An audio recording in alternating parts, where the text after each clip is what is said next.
महाराष्ट्रामध्ये 60 लाख बांधकाम कामगारांनी बांधकाम कामगार कल्याणकारी मंडळाकडे नोंदणी केलेली आहे.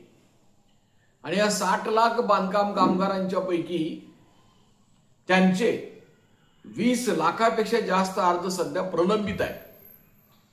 हा कायदा कसा मोडायचा, त्याची वाट लावायची, हे या मंडळाने नक्की केलेलं आहे, सरकारने नक्की केलेलं आहे.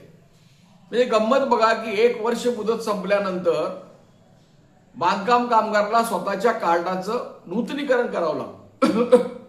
तर सरकारचं म्हणणं असं आहे, काय घ्या, बांधकाम कामगार 1 वर्ष जर त्यानं काम केलं, दुसऱ्या वर्षी जर त्याला मामलेदाराची नोकरी लागली असली तर काय करायचं. म्हणून वर्षाला 90 दिवसाचं प्रमाणपत्र त्यांनी द्यायला पाहिजे. मध्ये काही वर्षापूर्वी त्यांनी असा फतवा काढला होता की तुम्ही 5 वर्षातून एकदा दिलं तरी चालेल. तर हे त्यांचा अट्टहास आहे. आणि त्याच्यामुळे की त्याचा अतिरेक आता असा झालेला आहे, नूतनीकरण करण्यासाठी यांनी 8 महिने 9 महिन्याच्या पुढची तारीख देतात. आणि हे कागदपत्र तपासण्यासाठी 8 महिन्याची पुढची तारीख, कागदपत्र तपासल्यानंतर मग व्हेरिफिकेशन होणार आणि मग तो अधिकारी सही करणार. म्हणजे ते नूतनीकरण झाल्यानंतर तिथून पुढे 1 वर्षभर ते कार्ड जिवंत राहत नाही. तर 9 महिने जर लागले कार्ड नूतनीकरण करायला, तर ते 3 महिन्यानंतर परत आणि नूतनीकरण केलं पाहिजे. हे त्यांना आम्ही सांगण्याचा प्रयत्न केला, हो हो म्हटले, पण प्रत्यक्षामध्ये त्यांनी काही केलं नाही. आता बांधकाम कामगारांच्या पाल्यांच्या विद्यार्थ्यांच्या स्कॉलरशिपचे कितीतरी अर्ज प्रलंबित आहेत. त्याला स्कॉलरशिप म्हणण्यापेक्षा त्यांनी स्वतः कायद्यामध्ये शब्दप्रयोग केलेला आहे.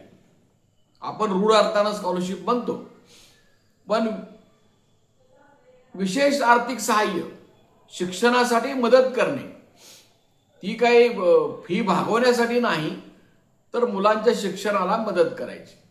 आणि हा बांधकाम कामगार कल्याणकारी कायदा जो आहे, त्या कायद्याच्या कलम 22 मध्ये असंच नमूद आहे की तुम्ही विद्यार्थ्यांना, बांधकाम कामगारांच्या विशेष आर्थिक सहाय्य द्या. स्कॉलरशिप ती नाही. स्कॉलरशिप ही गुणवत्तेवर आधारित असते, अपंग असले तर असते, मागासवर्गीय असते, ती स्कॉलरशिप शिष्यवृत्ती. आणि असं त्यांच्या ठरावामध्ये नसून सुद्धा त्याने अशी गंमत केली आहे की आम्ही तुम्हाला शिष्यवृत्ती देतोय, मग तुम्ही डबल घ्यायचं नाही असं तुम्ही लिहून द्या. आणि असं करून कसं मग बांधकाम कामगारांच्या मुलांना स्कॉलरशिप द्यायची नाही याची व्यवस्था त्यांनी केलेली आहे. असं प्रत्येक योजनेबद्दल आहे. आणि फक्त त्यांना भांडी वाटायचे आहेत आणि डबे वाटायचे आहेत. आणि हे कशासाठी, तर त्यांना कमिशन मिळतं. 3,000 रुपयाची भांडी ही 11,000 रुपये त्या कंत्राटदारालाही देऊन मोकळे करतात. म्हणजे 8,000 मध्ये कुणाकुणाची वाटणी आहे, कोण आहे त्याच्यामध्ये, त्याचा तुम्ही शोध घ्या आणि विचार करा. एवढ्या रकमेचा फरक कसा काय, तर फक्त त्यांना हेच करायचं आहे आणि बाकीच्या योजनांची सगळी वाट लावायची. आणि त्याच्यामुळे की आता आपण बघतोय प्रत्येक योजनेमध्ये त्यांनी गोष्टी काढलेल्या आहेत. आधार कार्डाचा नंबर चुकला तरी बोंबाबोंब, स्पष्ट दिसलं नाही म्हणून अर्ज नामंजूर, पासबुक मध्ये चूक आहे, नावामध्ये बदल आहे, स्पेलिंग मध्ये बदल आहे, असं सांगून जो अर्ज यांनी निर्माण केलेल्या तालुका कमिटीमध्ये मंजूर केला जातो, तोच अर्ज हे जे अधिकारी आहेत ते नामंजूर करतात. त्यांच्याच हाताखालच्या माणसांनी मंजूर केलेला अर्ज. आणि हे सगळं सुरू असल्यामुळे विधानसभेमध्ये काही आमदारांनी प्रश्न विचारले. मग या सरकारनं आता आमदारांनाच फसवले. आणि फसवलेला हे आमदारांनी आता समजून घ्यायला पाहिजे, अशी वेळ आली आहे. 6 महिने झाले ना, जुलै 2025 मध्ये निर्णय झालाय की बांधकाम कामगारांचे प्रश्न सोडवण्यासाठी, बांधकाम कामगारांना विलंब होऊ नये, प्रामाणिक कामगारावर अन्याय होऊ नये म्हणून अर्ज मंजूर करण्याचे अधिकार किंवा नामंजूर करण्याचे अधिकार आमदार कमिट्यांना दिलेले आहेत. आमदारही एवढे हुशार की त्यांनी सुप्रीम कोर्टाचा निकाल बघितलेला नाही, कायदा बघितलेला नाही. प्रत्येक तालुक्यामध्ये त्या तालुक्यातल्या ज्या रजिस्टर कामगार संघटना आहेत त्यांच्या प्रतिनिधींना घ्यायला पाहिजे ना. बांधकामाचा काही संबंध नसणारे, ज्यांनी युनियनचं काम केलेलं नाही, अशी सगळी भरती त्यांनी केलेली आहे. आता एवढं सगळं होऊन एकाही आमदाराला राग येत नाही की आता 8 महिने होत आले, 9वा महिना चालू होईल, तरी या आमदारांच्या कमिट्या कार्यान्वित झालेल्या नाहीत. का झाल्या नाहीत? राज्य सरकारचं आहे, कमिट्या आमदारांच्या आहेत, मग यांचं अशी फजिती काय झाली? त्यांचे कोण हात बांधलेत का? जरूर आम्ही विरोध केला आमदारांच्या कमिट्या असू नयेत म्हणून, अजूनही आमचा विरोध आहे. काय विरोध आहे? तर तुम्ही अगोदरच अधिकाऱ्यांना पॉवर्स दिलेले आहेत, अर्ज मंजूर करण्याचे अधिकार दिलेले आहेत. तेच अधिकार तुम्ही आणि आमदारांना देऊन त्याच्यातून काय साध्य होणार आहे? ही डबल पद्धत कशासाठी? वेळ खाऊन. पण नाही, त्यांनी केलं. पण हे केल्यानंतर ते काम का सुरू करत नाहीत असा प्रश्न आहे. अजून त्यांनी काम कुठेही सुरू केलेलं नाही, म्हणजे ते फसलेत. त्यांचा निर्णय चुकलाय. आणि निर्णय चुकायचं कारण काय आहे की त्यांनी आता या सगळ्या पद्धतीमध्ये दुरुस्ती करण्यासाठी ही यांची जी ऑनलाईन सिस्टीम आहे, ही ऑनलाईन सिस्टीमच बंद आहे. त्यांना अधिकारच द्यायला तयार नाहीत. पूर्वीच्या अधिकाऱ्यांना द्यायला तयार नाहीत, नवीन अधिकाऱ्यांना द्यायला तयार नाहीत, आमदारांना द्यायला तयार नाहीत. मधल्यामध्ये ते सगळं कोलॅप्स झालेलं आहे. ते ऑपरेटच झालेलं नाही त्यांना. आणि आता महाराष्ट्रामध्ये अर्ज मंजूर करायचं काम सगळीकडचं पूर्णपणे थांबलेलं आहे. फक्त अर्ज दाखल करण्याचं काम चालू आहे, अर्ज मंजुरीचं काम मात्र सगळं थांबलेलं आहे. आणि त्यांना ते द्यायचंच नाही लोकांना. दुसरं यांची भांडणं मिटलेली नाहीत, यांचा टक्केवारीचा वाद मिटलेला नाही. त्यामुळे ती भांडी यायची बंद झाली आणि ते डबे कुठे दिसत नाहीत, अशी स्थिती आहे. तर हे कामगारांना याचा महाराष्ट्रातला राग येत नाही, या 60 लाख बांधकाम कामगारांना, याचं मला आश्चर्य वाटतं. अरे बघा ना डोळे उघडे ठेवून आणि सांगा आमदारांना, आमदारांनी समजून घ्यायला पाहिजे. ते नुसताच खुश झालेत की आमची कमिटी नेमली म्हणून. अरे पण तुमची कमिटीच बिनकामाची करून ठेवलेली आहे, आमदारांची किंमत घालवलेली आहे. याच्यात आमदारांची बेआबरू झालेली आहे. तुमची कमिटी नेमली आणि तुम्हाला काहीच अधिकार नाहीत ना. तुमची मीटिंग आहे ना, तुम्ही अर्ज मंजूर केले ना, कोणाला आधार दिले. कशासाठी हे थांबले? एक आमदार बोलायला तयार नाही, सरकार बोलायला तयार नाही, सरळ सरळ फसवणूक केलेली आहे. म्हणून आम्ही काय केलेलं आहे की कोर्टामध्ये केस घातलेली आहे. कोल्हापूरच्या उच्च न्यायालयाच्या खंडपीठामध्ये केस आहे चालू, औरंगाबाद खंडपीठामध्ये आहे. आणि आमचा साधा प्रश्न आहे की प्रशासकीय अधिकार जे आहेत ते लोकप्रतिनिधींना देता येणार नाही. एवढं एकच वाक्य आमचं. आणि याच्यावर सुप्रीम कोर्टाचे निकाल आहे ते बरोबर आहे. तुम्ही अगोदरच निर्णय दिलेले आहेत आणि हायकोर्टने याच्याबद्दल निर्णय करायचा.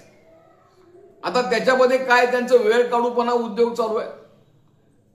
कोर्टाने सांगितले तुमचं म्हणणं दाखल करा, तर ते अजून म्हणणं दाखल करायला तयार नाहीत.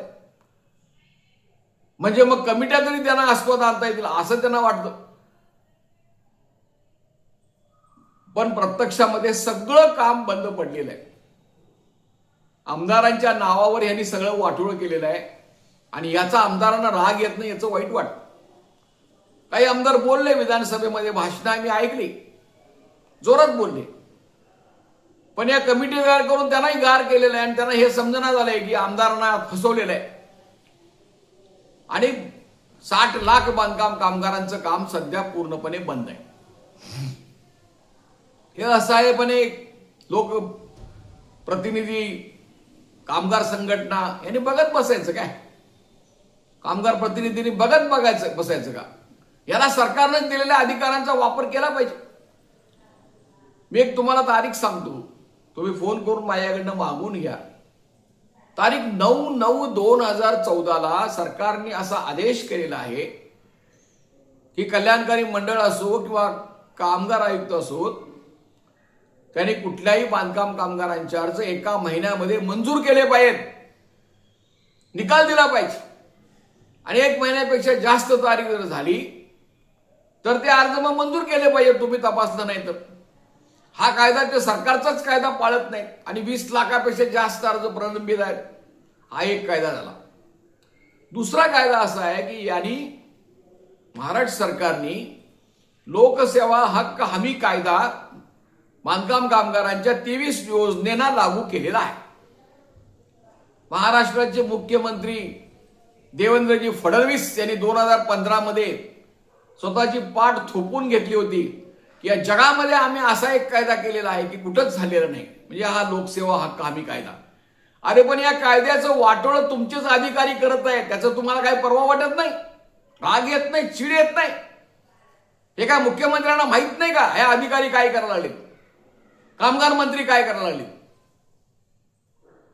हा कायदा असं सांगतो की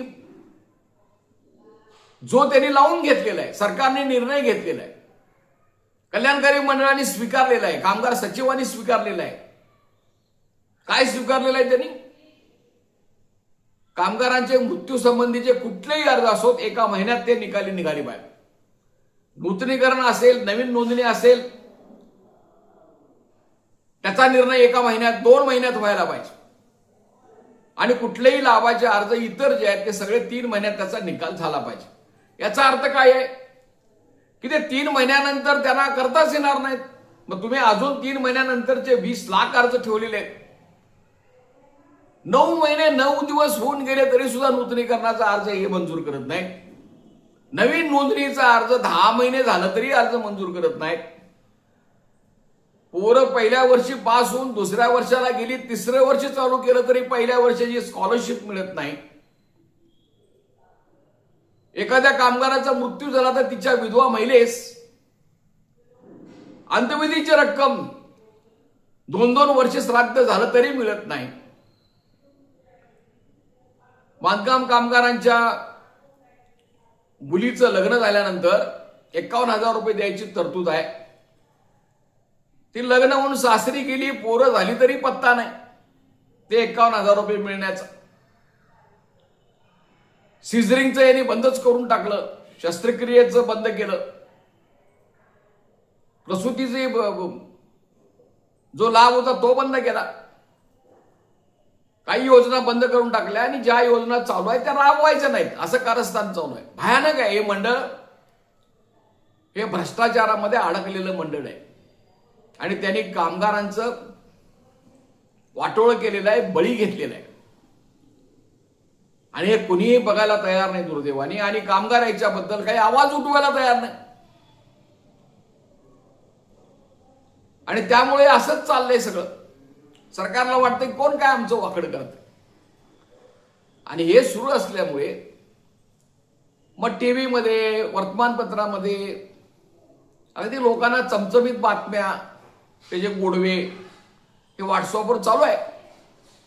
अशोक खरातनं काय केलं, कुठं केलं, कसं केलं हे दाखवायचं, दाखवणाऱ्यांना, बघणाऱ्यांना बघायचं आणि पुढाऱ्यांनी त्याच्यावर बोलायचं, एवढंच चालू आहे.